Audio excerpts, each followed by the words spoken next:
Toyota has refreshed its CHR compact SUV for 2020, adding a new hybrid powertrain and updating the futuristic looks.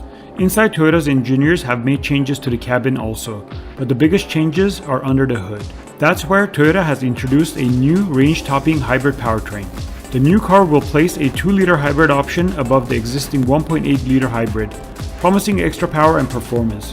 Where the 1.8-liter engine churns out 120 bhp, the larger 2-liter engine produces 182 bhp. But as well as getting more power, the 2-liter engine also comes with updated suspension, which is designed to improve the car's ride without adversely affecting the handling characteristics.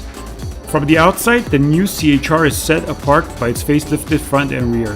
There are new bumpers at the both ends, as well as LED light technology and gloss black strip across the tailgate.